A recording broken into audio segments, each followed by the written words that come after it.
Robert back here. Picked up this old Thermos suitcase stove on Marketplace.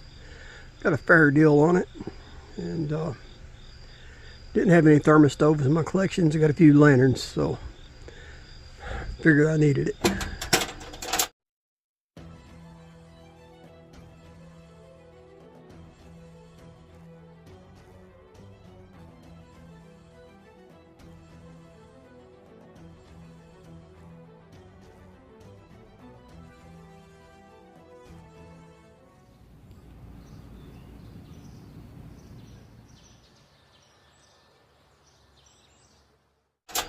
It's kind of dirty, but I think it's going to clean up real good.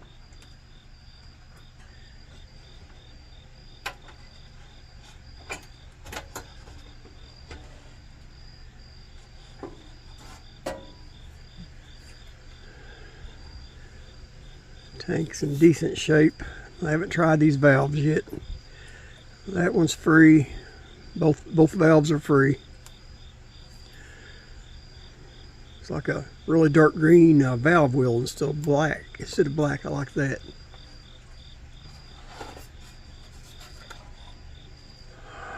There's the decal. I'll have to figure out exactly where that went and try to glue that back on. That's still the original decal to go. Decal, can't talk tonight. The original decal, that's pretty cool. So maybe I can use some adhesive and put it back on when I find out exactly where it belongs. In the meantime, I'm going to put it over here with my good decals.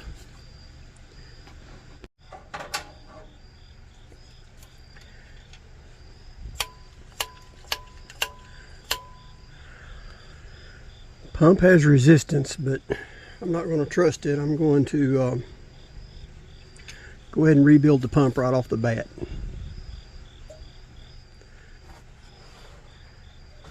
See right there, that just snaps on there.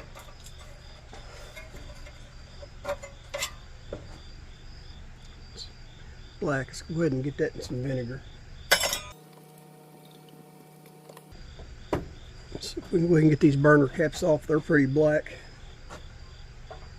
A little rust on them. Hopefully we can do that without any heat. First one's turning out really easy.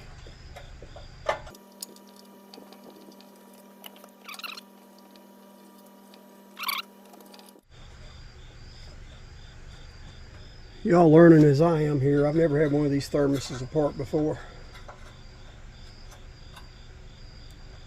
Got the screws out, but that's still staying. Let's try this other side, see if it's any looser.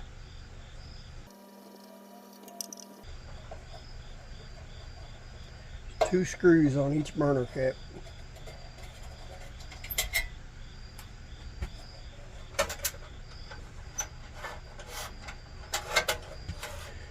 It's the valve for the auxiliary burner.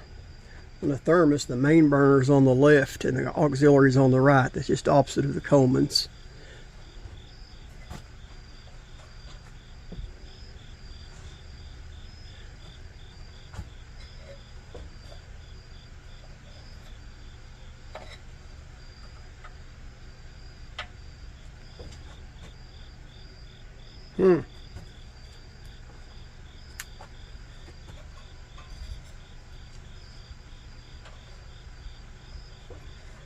Really don't know what holds them on there. I would think that they would come out with the you take the screws out. Let's go ahead and take the main assembly. Put 4 screws on the bottom.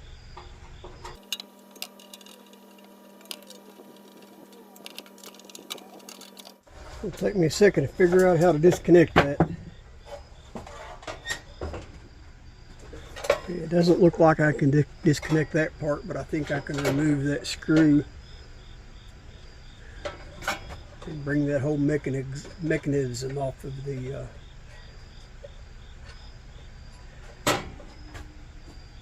off that little shaft.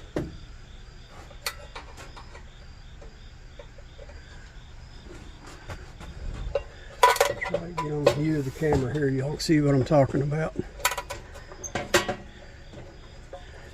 There's a screw right here that screws against that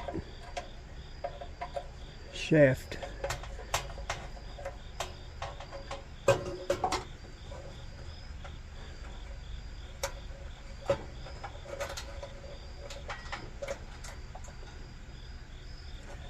All right.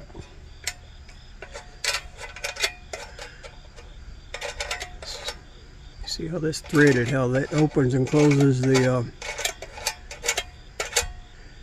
auxiliary burner.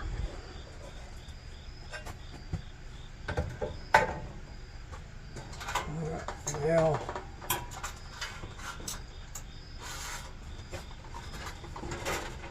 get you a better idea of what I'm talking about here.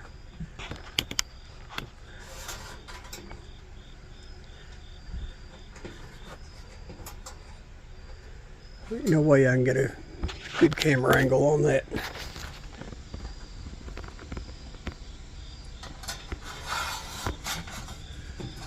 It's under the bottom. I can't show you under the bottom on camera. I don't want to, I could heat that and bend it, straighten it out to be able to get that out, but I don't want to do that. I don't think it's going to come out without it. But anyway, that's a factory. Dark, but see if we can get some light. There we go. So there, it's kind of a factory, kind of a crimp, like I don't know what you call that. It's pinned, stamped. So there you go. So they kind of split it, spread it, so it stays on there. There ain't no way to get that off there.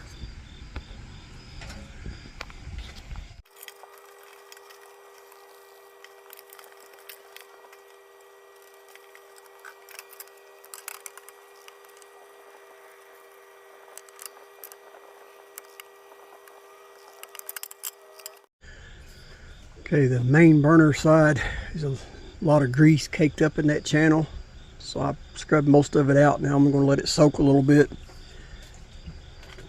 Let's clean some of this mud dauber off of the tank.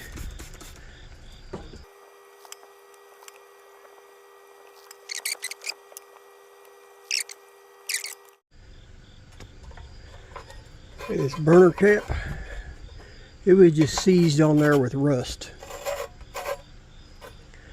What I done off camera was I took my oil filter wrench that I bought to remove the 502 burner bowls, put it on there, and I just give it a good kick and it popped right off.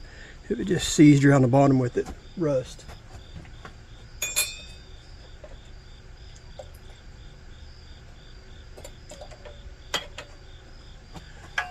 So hopefully this one will come off just as easy.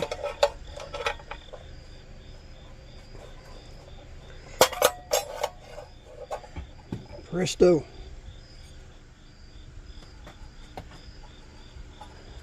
Give you all an idea of how that auxiliary burner works. When you pull that rod back and forth, it will twist this shaft. As you twist it, it raises and lowers the, looks like it's stainless steel flap there. What increases and decreases your fuel.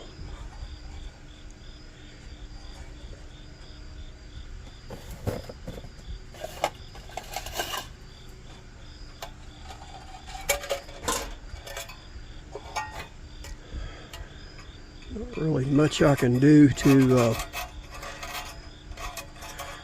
run that spring in there. Is about all I can do.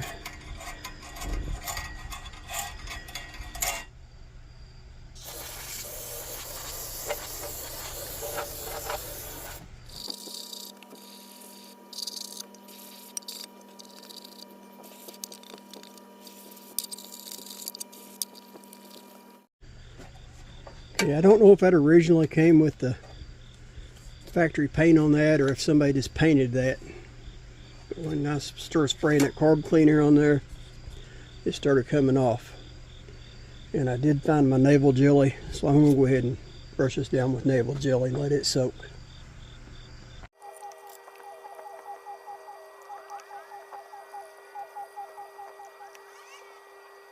Okay, I've tried to turn that pump out by hand. I can't do it. Wrap a little piece of leather around there.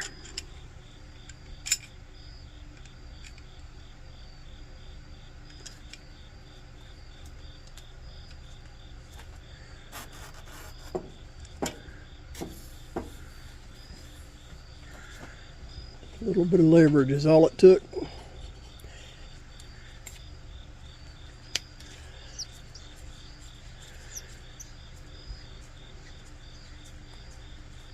Oh, that fuel smells rank.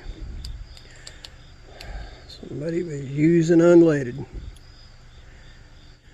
Let me find my old fuel jug and pour this out of here. It's rank. I got to get rid of it.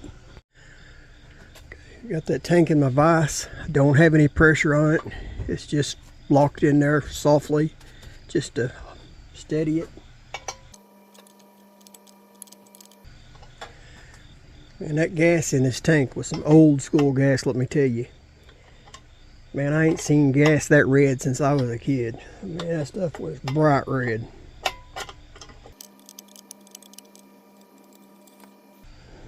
It's got a carbon buildup on it.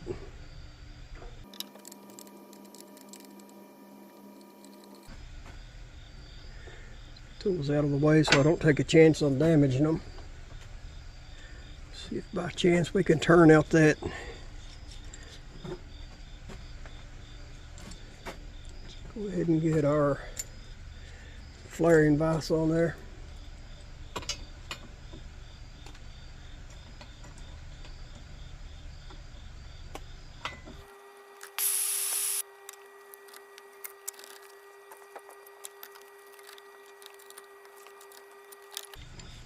Tell you, if y'all ain't got one of them old antique monkey wrenches, man, you don't know what you're missing out on. They grip good, nice flat surface. Teeth, I mean no teeth, I mean they won't damage the brass.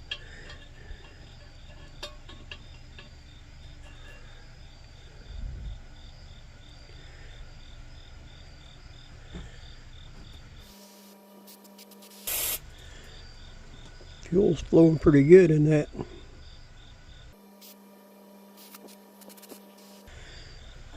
Can't complain too bad. I'm going to go ahead and put it in the vinegar though.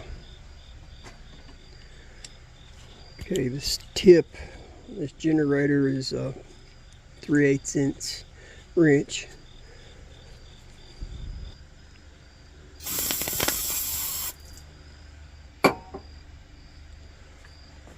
Okay, I'm not going to run that spring the brush all the way through there. I'm just going to run it into where the brush stops there, because I'm not familiar with these. But if they're anything like the old J.C. Higgins generator, which is what it looks like, there is an insulation in this big round part of the tube in here.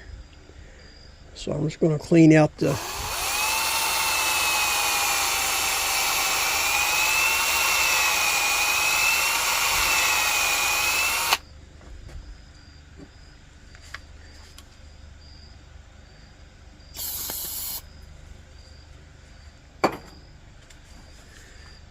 as I'm going to go. It's all the cleaning it's getting.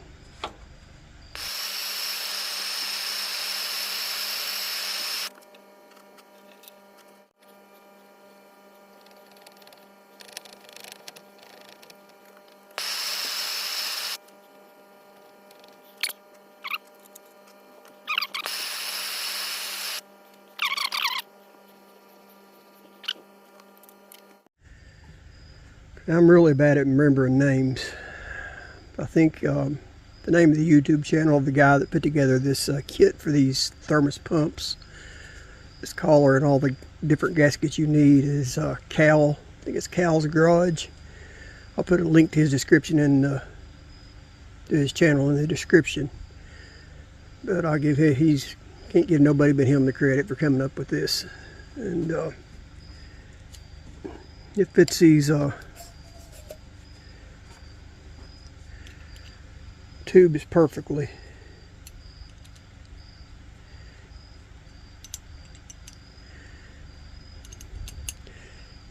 This is a little longer pump than what it is on the lantern, so I'm gonna have to find me a longer extension if I don't have one already laying here handy. So give me just a second. Okay, I already remember from working on the lanterns, my vise I have here in the shop has got too much bounce on that table to hammer. It gets too much of a recoil. So I'm going to take this out on my big vise out on the deck. I'm just going to drop it loosely down in the top of that vise. Drop it loosely down on top of that vise. I'm going to lay a board on that to keep so I don't damage my tools. And I'm just going to give that a good smack with a hammer and knock that plug out of the bottom there. I'm just going to loosen it up and then I'll come on in here and finish it up. As you can see, it's pushed out that plunger just about all the way. It's past the gasket, so I'll go ahead and drop it in the vise in here and I'll show you exactly what I was doing.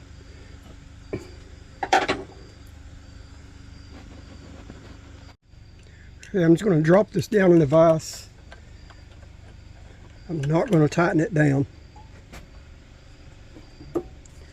Just sitting in there loosely.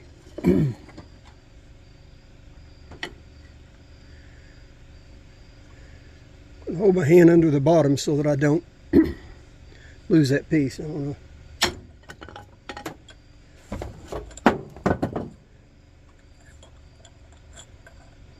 One tap's all it took. Pushed it on out. Alright, there's what the burner plate looks like now. Not worried about the bottom. The discoloring on that, I'm not worried about that. I just wanted to stop that rust around them burner plates.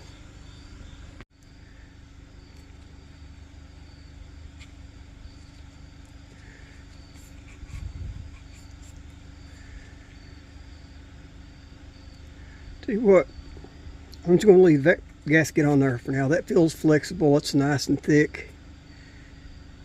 I'm going to go ahead and try that one for now. I just want to change out these pump gaskets.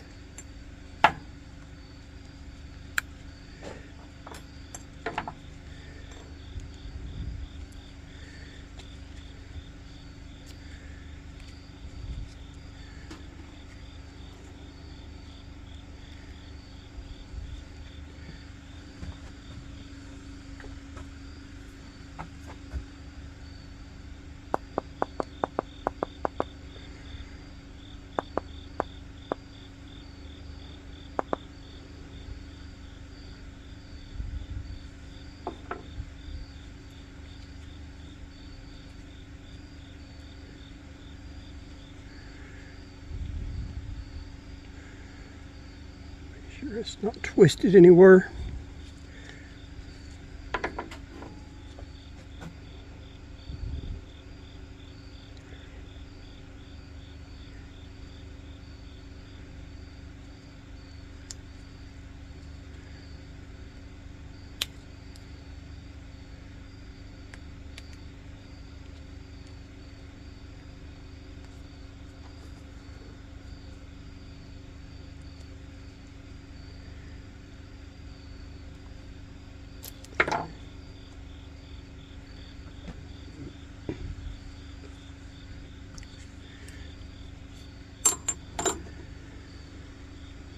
We got the inside gasket. Okay. Sorry, I thought I was recording. Anyway, I put the Allen wrench in my vise. I pushed the little plunger up. And with this type of O-ring, there's a little indention down in there, and it sits in that indention. You can't hardly see it. You got to reach down in there with the pick. I like a really sharp pick when doing that. Can't really see the gasket, but I kind of just kept scraping the edge till I could feel it catch that rubber. And I eventually dug into the rubber and just popped it out.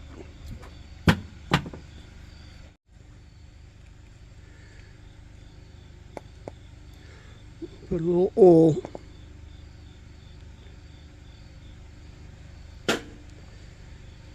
Will just help to get it seated in there. I've got it started on there. So gently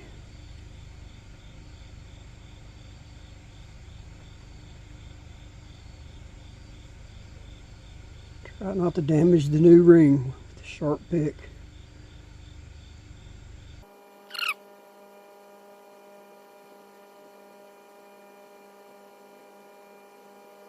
I think we got it.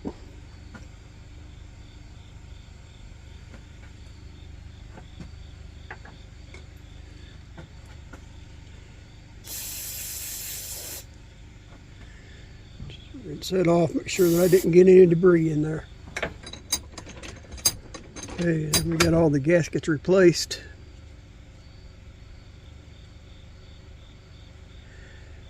Tell you what, got some grime on these gloves, I'm gonna get them off. Okay, we're gonna insert this back inside the tube. See the little rivet. The rivet will face out towards you. You want to see this part of the plunger. It comes down.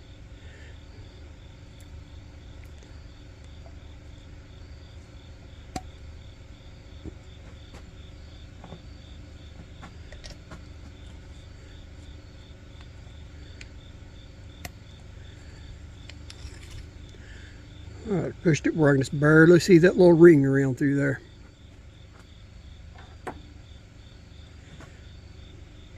Push it back a little bit because I want that lip of that tube to taper down inside that. Taper down inside that little groove. Start with the collar. Put it on there.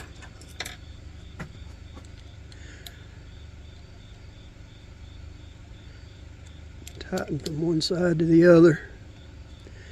Now I'm not going to crank down on that, I'm just snugging it down.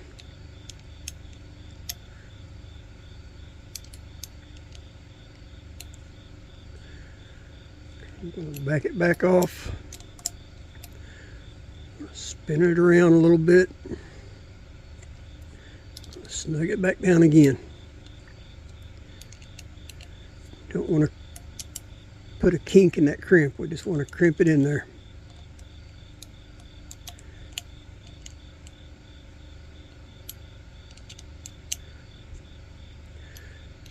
Back it back off. Spin it a little more. Snug it down again.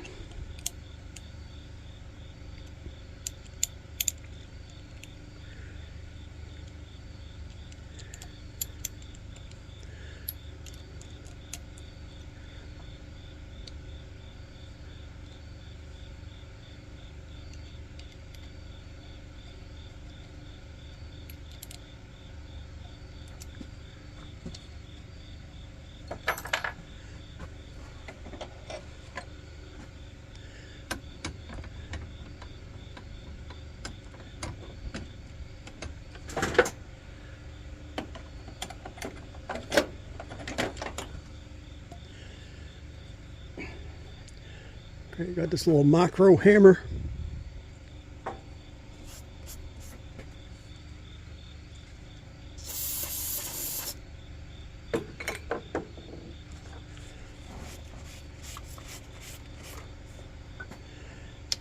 Lay that on there. I'm just tapping that crimp. Trying to tap right back down on that groove. As I'm tapping, I'm spinning at the same time. Spinning that tube, going all the way around.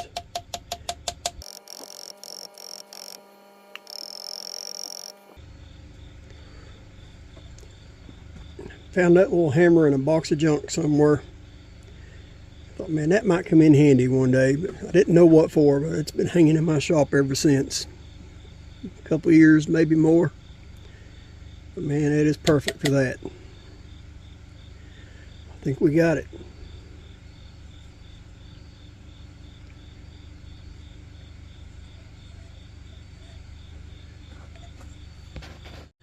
We got some fresh oil on that one. Let's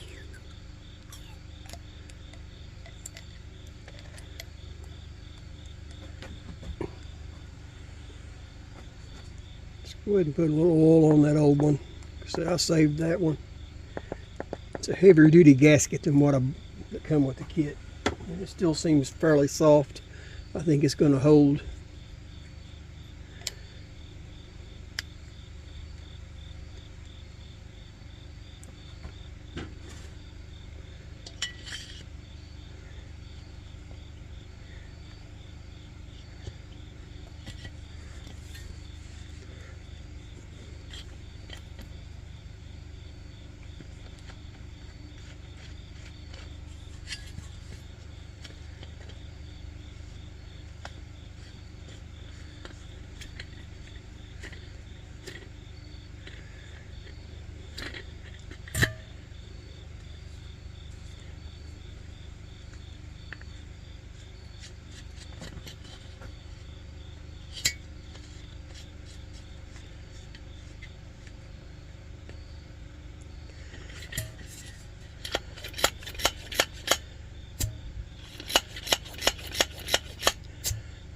So far, I think that's going to do the trick. All right, I got my valve out of the vinegar, sprayed it through with carburetor cleaner again.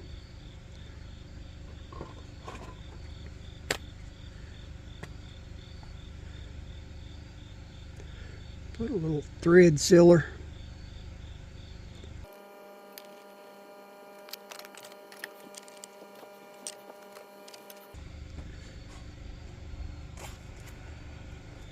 I think I've got it. I got the female thread pointing toward me,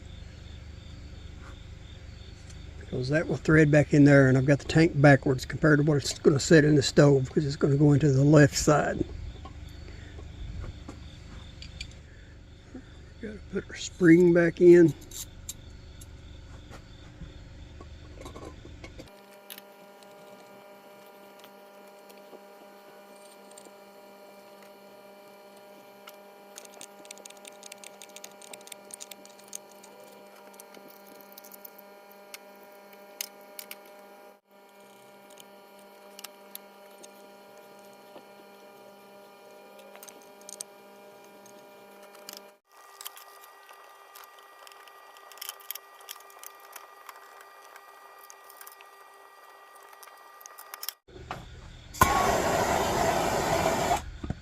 It's going to be nearly impossible to get a good video shot of putting this back together, so I never got it out.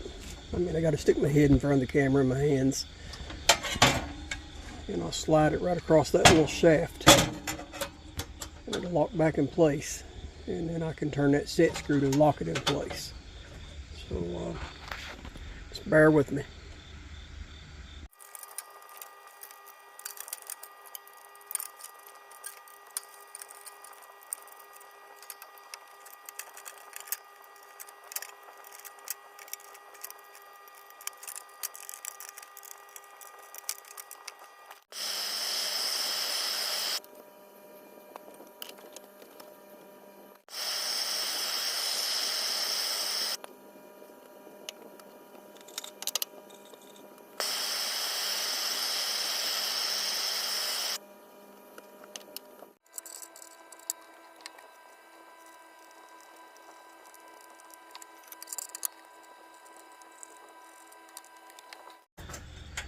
It's like a baffle here.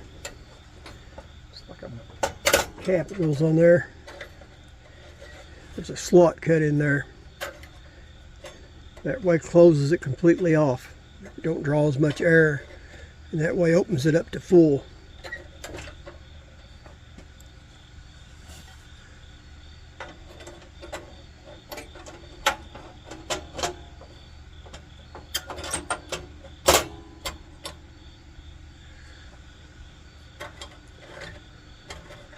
Just remind yourself not to do that while it's hot. Wear some good leather gloves. Put the lid all the way back. Got a couple different adjustments there. You put it in the first one. Bring it on down. Put it in that second slot. Not sure what the two little slots on the side are for. There's where the cow went. Let's see if I can find the rubber cement. Okay, after tearing into this thing, I think somebody has tried to preserve this at one time, because there was that silver paint on the burner frame. I don't think that was factory. I think somebody put that on there. So I got it all back off, and I heated it and treated it with a little oil to try to slow down the rust. Another indicator. See the yellowing on that decal? That is nice and slick. It's like a shellac. When it gets old, it turns yellow. As you can see up closer on this, you can see how shiny that is. Looks like somebody has sprayed a shellac on those at one time to preserve those decals. And I'm going to take some rubber cement, see if I can put that back on there. Okay, I started off with blue tape because, well, first one I grabbed. Anyway, it ran out, so I switched over to green. I taped a little outline of the decal.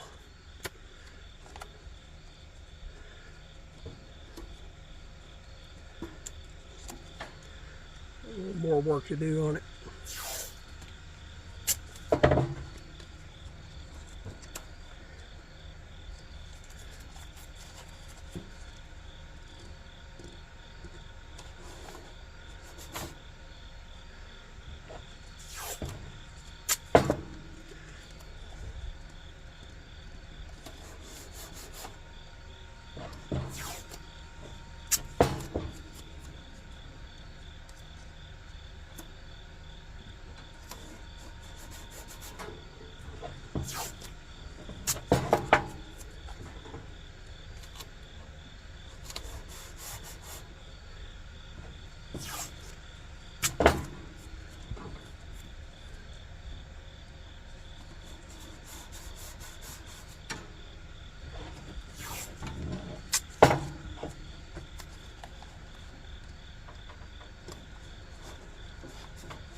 So I want to get the glue around the outside edge of that decal. I want to keep it all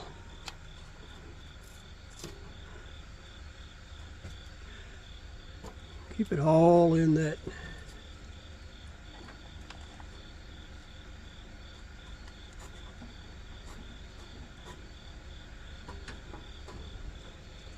In behind the sticker.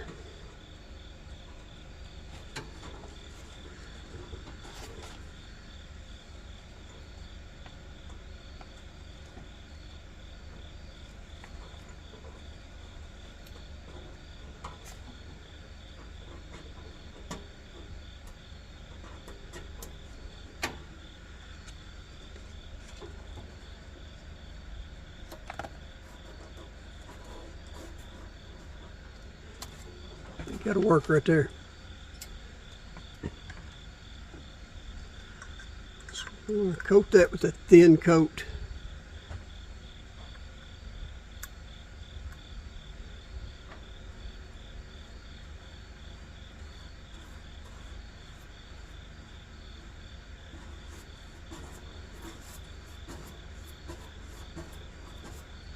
So I'm going to let that dry.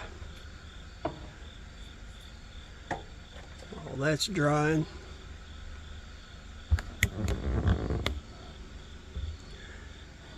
Up here to my decal.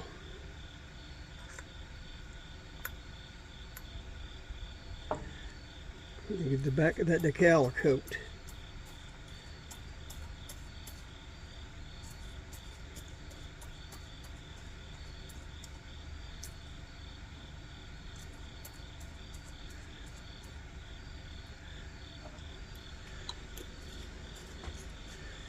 Just a thin coat of rubber cement. Let that dry till it's tacky.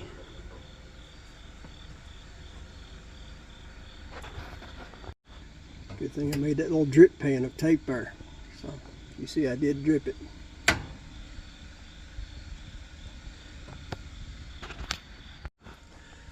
Okay, forgot to hit the record button.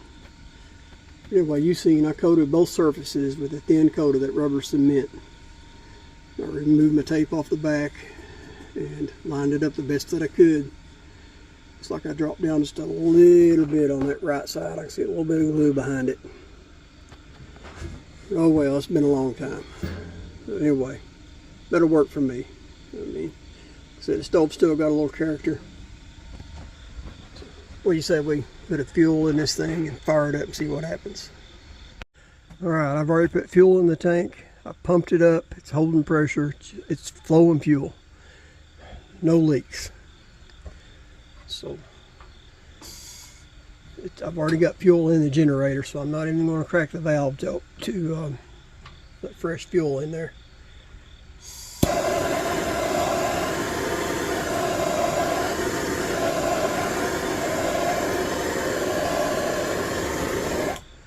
Already got so much in there, I've already flooded it.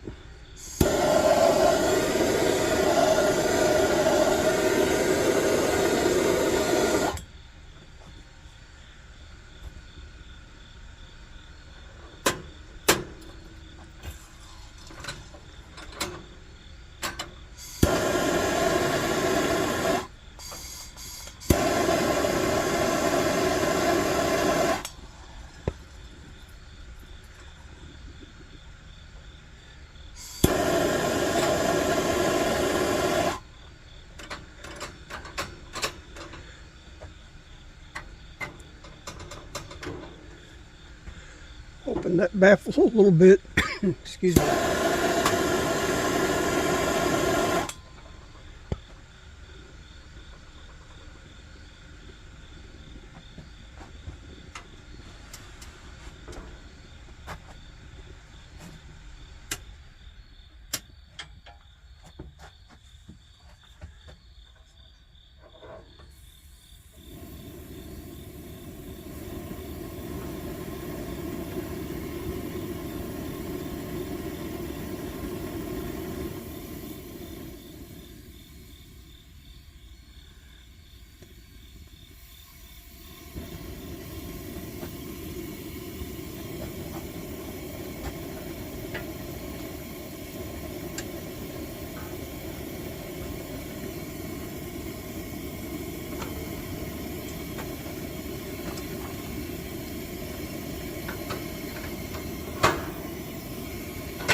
Let's check this auxiliary burner.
Just tinkering, see how low I can get these things to go.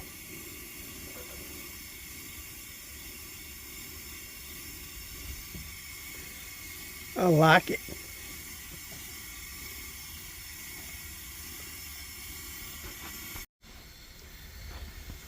you go.